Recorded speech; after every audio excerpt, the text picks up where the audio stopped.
took a wrong turn. Personally, I do not believe in or rely on miracles on race day.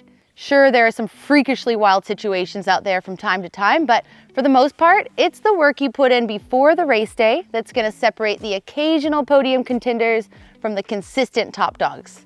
Now, while it's probably pretty hard to get faster in a day, what about a week? Say someone's invested in your success. To what effect does that help your performance? Joining me on trail today, we've got Joe Peters here. Hopefully you guys remember this little ripper from Pinkbike Academy Season 1, where she made it all the way to the finals and she was the last lady standing. Now, when put up against my enduro time, she was just a little bit off the back there. Well, I mean, I only had one day to improve. A lot of pressure out there. I'm thinking if I had a week and you showed me your lines, I could get better. I think it's worth a try. To start, we've chosen this enduro track as our designated race course. We're gonna take a little warm-up lap so we know what's coming ahead, and then each of us are gonna go for solo timed laps. From there, we can compare Joe's time as a percentage of mine, because everybody knows in a week from now, things can change. Could be a lot rainier, course could be different. We're gonna send Joe away with a little bit of homework to practice. Hopefully, with a week of practice and honing her skills, Joe's gonna greatly improve those times. You ready? Let's go shred.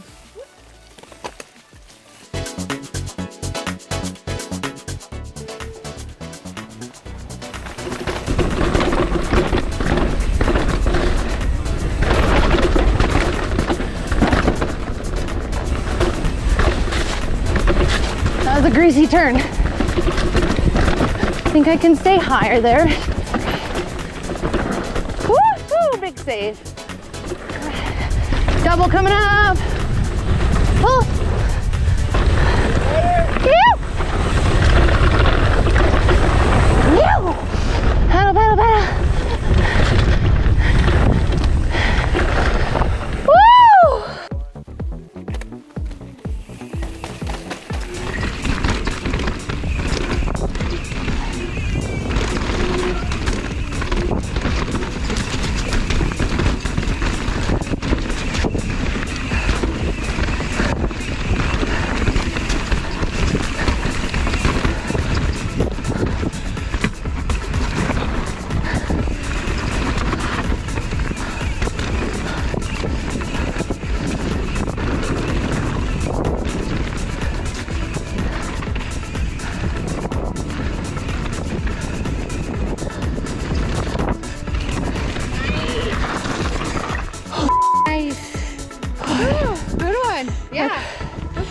It was a shaky start, but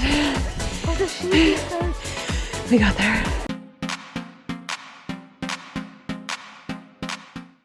So what we did was we broke the trail down into four splits. The first split was top section down to the trail crossing. Yeah. Split 2 was from the trail crossing and then down to the road and across the road. Perfect. So we wanted to incorporate that super awkward transition. Yeah, I think that's the hardest part. Second half of trail was quite similar, but we thought let's throw in a split there because there were 2 sections where there were doubles that you could roll or you could double. Yeah. So we did our split 3 just after the first double. And then split 4 all the way to the finish. I was lucky I was here at the finish, so I got to see your finishing line. That first section of track, how did you feel? Split 1 was disorganized at the start, but then I had some good moments. Yeah.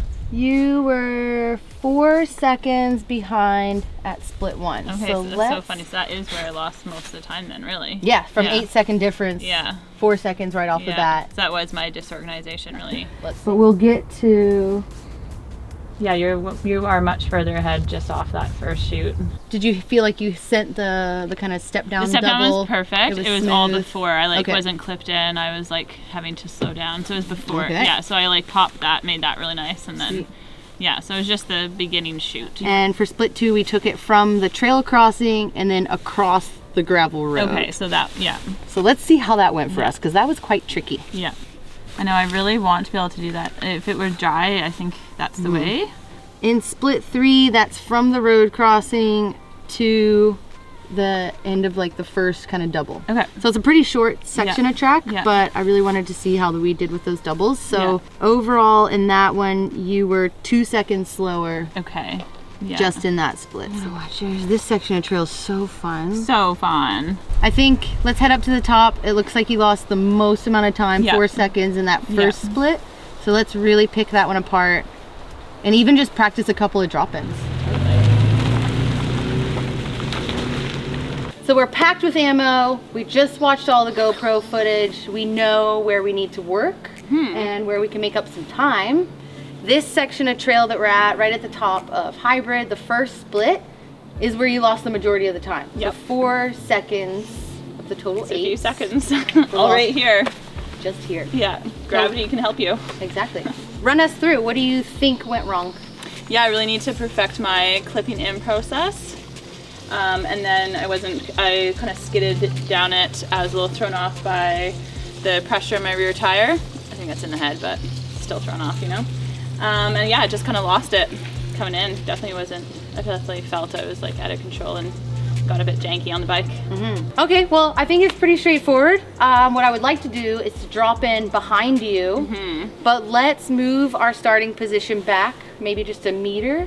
Yep. Because we don't want to give ourselves too much of an advantage with a big old long starting gate, but yeah, just a little extra meter to get clipped in, start confidently.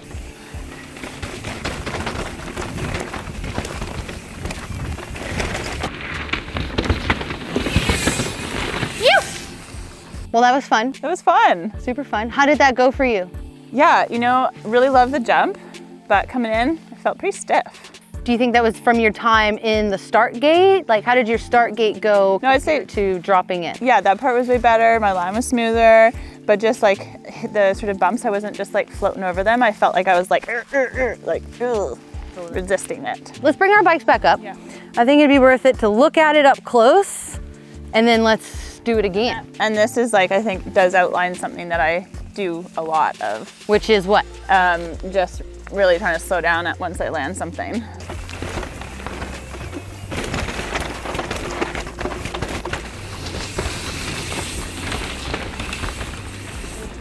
I felt like when you landed the step down in the sweet spot and then came to this corner, like you looked way more relaxed and in control on the bike. The top, you still just looked a little stiff. Yeah, felt that. So we'll put on some GoPros. I'll watch you in between sections of trail just to kind of see what you look like from back. Yeah.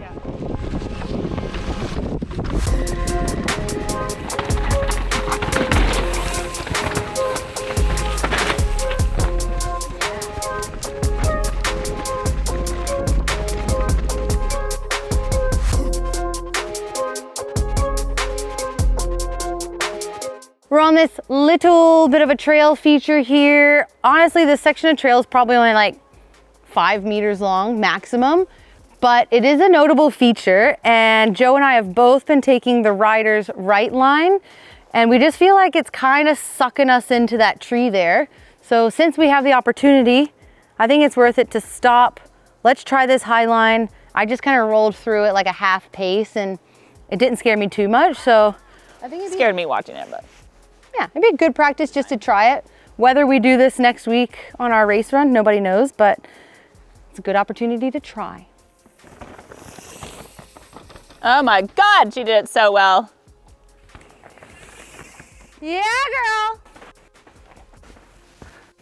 It looked really good from my perspective. I was just on the side of the trail, and I think because you said in the past you've had a little moment there and had a bit of a crash. Yeah, so even just getting the courage to like go tackle that again is awesome. Yeah. But then I think if you did it a couple more times, like in the next week or so, you'll just be so confident and dialed on that unweighting.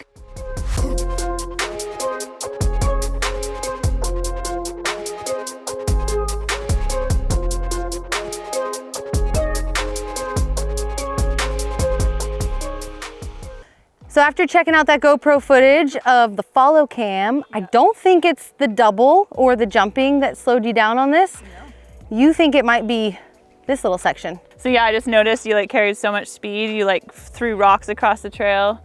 It was sick, but yeah, I felt actually quite a bit of fear coming into this, and I was just gonna slow down and ride it like a goon and then pop later, but. So the little analogy that I kind of just gave you as you were walking up to redo this line is almost thinking of corners like dirt jumps. Yes.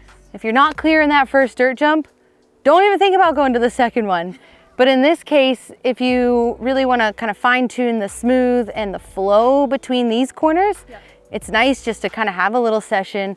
And honestly, like I wouldn't say you blew the corner or anything like that, but it's just those little kind of the shifties. Like I feel like you gained speed here and I just like kind of maintained it. Like I just kind of rode it. Yeah. I didn't feel like I got anything. When I followed you, it was like, pew, supercharger. Yeah. Thank you. You.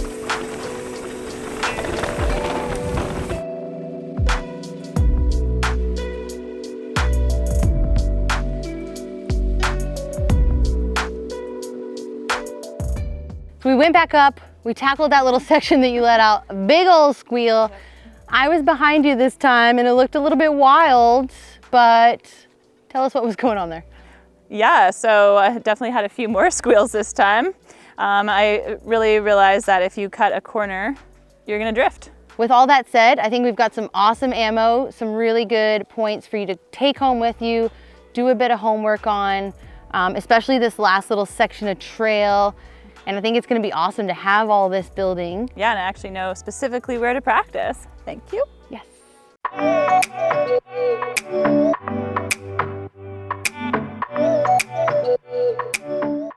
And just like that, we're back. The sun is blazing today and our designated enduro track behind us is looking prime for some racing. Maybe even a little bit dry compared to this time last week when we took our first race laps. Same as before, Joe and I are gonna head out for a practice lap, assess the conditions on track today, and then after that, it's go time. We sent you away with some homework, and those things were to work on cornering while shifting your body weight, some line choices as well, and just relaxing on the bike. You know, it's about a 2-minute track or so, so not a lot of time to tense up, you know, just really stay and relax. So how did it go working on those kind of key points in particular? Yeah, for sure. It was super helpful to have something specific to work on. I also found that if you think too much, your brain ends up being a bit behind the ride. So for the first shoot, I tried it a couple times and ended up not looking ahead because I was so focused on just the shoot and forgot that the trail continued afterwards. So sometimes that's like a balance of like brain in the bucket versus like thinking about things. So I really had to find that balance of not thinking too much, but having something specific to think about. Last week's time, we were just over 2 minutes of race time for both of us. We did the super smart math there. We had calculators on board. It was about 6% time difference. And so we're obviously hoping that you're gonna bridge that gap today. How do you feel like your difference is gonna go? You're gonna smash it? You feeling good? Dude, I have butterflies. I haven't felt nervous since the Pinkbike Academy. So it's kind of cool to have that pressure built up and we can at least imagine what a real race would feel like. Sweet. I think it's time. Let's do a little warm up and then assess the situation.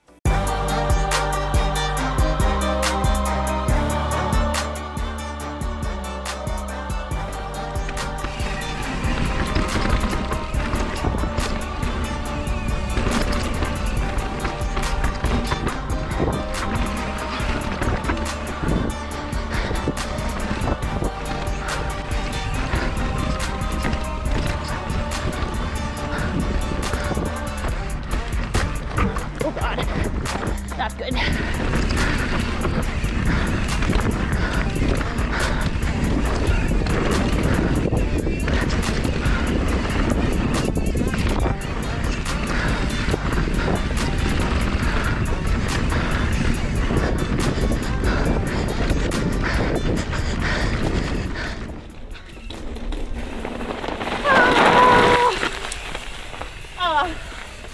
I had an oopsie daisies.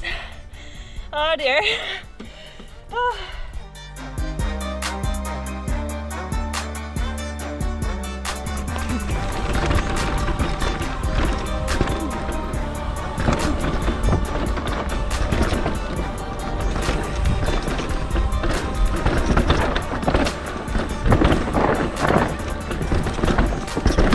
Woo!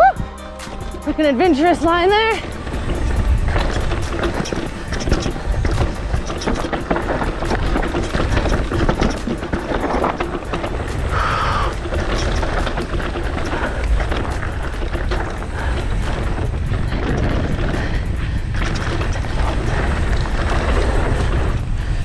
little bit better.